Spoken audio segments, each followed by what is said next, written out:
An introduction to trigonometric identities. Trigonometric ratios. There are three primary trigonometric ratios.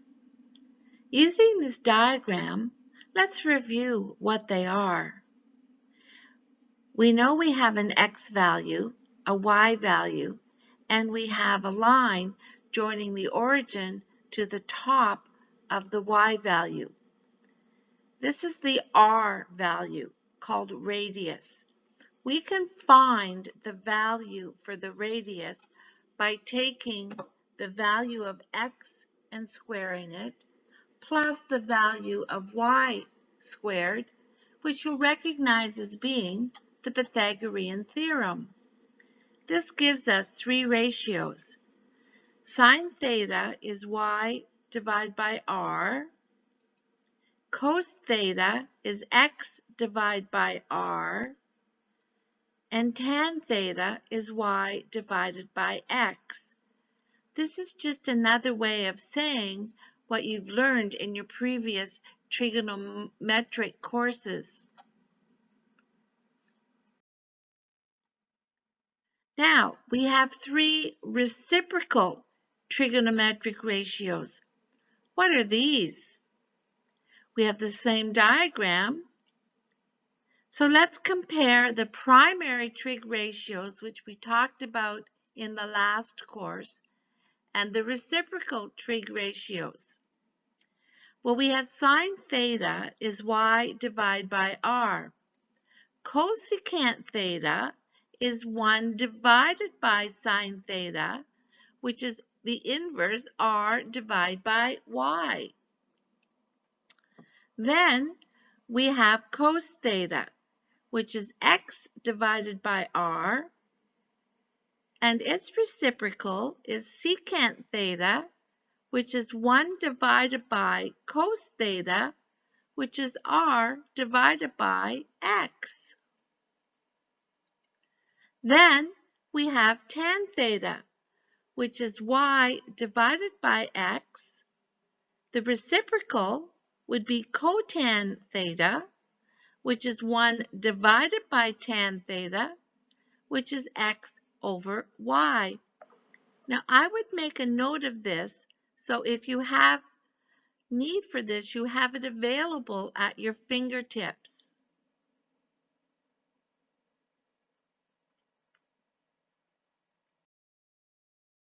What then are trigonometric identities?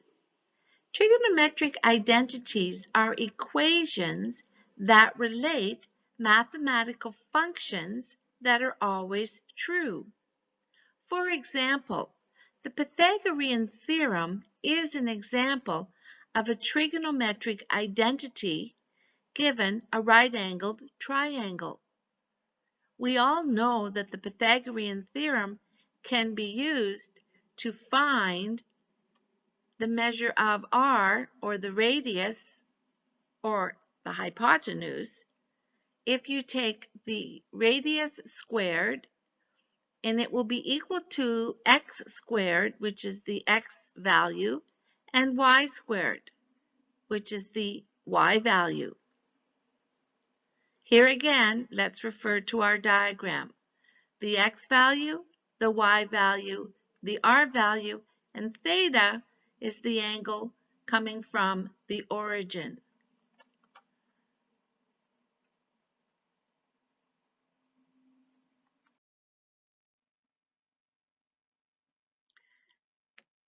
These three trigonometric ratios that I've just gone over are derived from the Pythagorean theorem.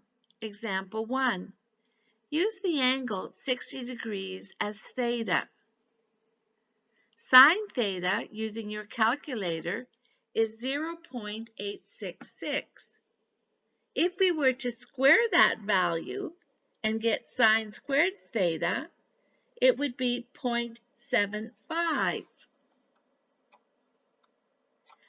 Now, if we take cos theta, we would find that the value is 0.5.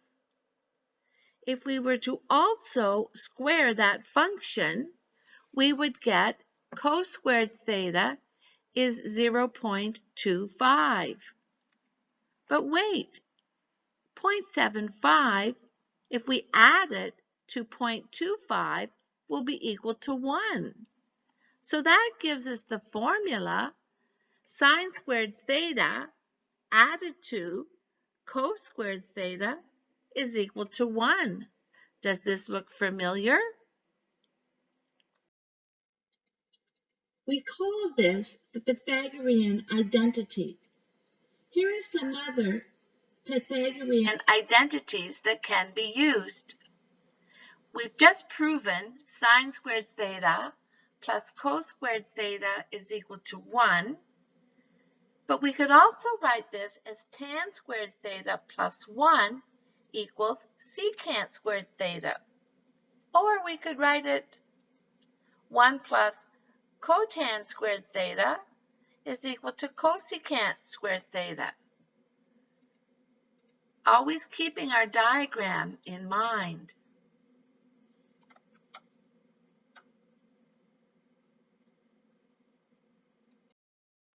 Now, trigonometric identities, example 2. Try this example.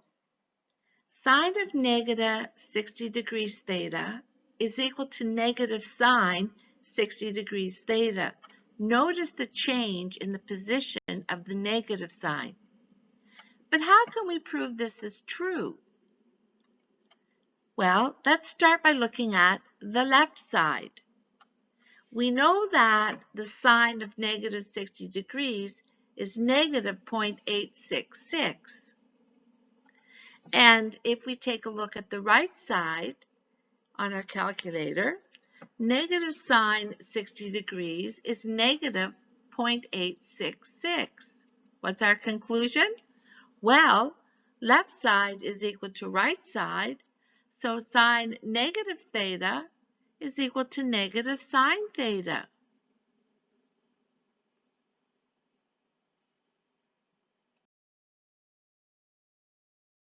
Moving on then, we can see, since the left side is equal to right side in the previous slide, we can also say that cos negative theta is negative cos theta, and tan negative theta is negative tan theta.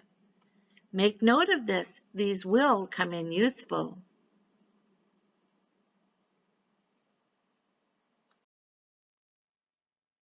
Example number 3. Here is another identity. Sine theta divided by cos theta is equal to tan theta. Let's prove it. Now, let's continue with the quotient identity. We know that the left side came to be sine theta divided by cos theta, and I'm just rewriting it in an alternate form. So instead of putting it 1 divide by, meaning 1 over the other, I'm using the actual divide by sign. So sine theta divided by cos theta. Now I'm going to break it up into its values. So y divided by r, divide by x divided by r. Now, we know that when you divide fractions, you change the sign to multiply and you flip the second fraction. So x over r would flip to become r over x. We call that when you divide, you multiply by the reciprocal. Now, when we cancel that out, we get the result y over x. Now, what does that equal? Well, we know that tan theta is y over x. Since the left side is equal to the right side, sine theta divided by cos theta is equal to tan theta. Add that to your list. Now, let's recap. In this video, we identified 3 identities. The Pythagorean theorem, r squared equals x squared plus y squared. Reciprocal identities, cosecant theta is 1 over sine theta, which is r over y.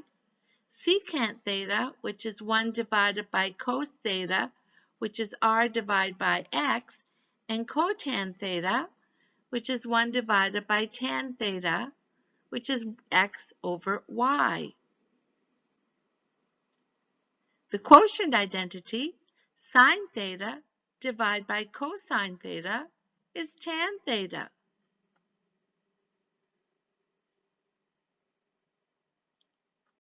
Continue to the next video in this series.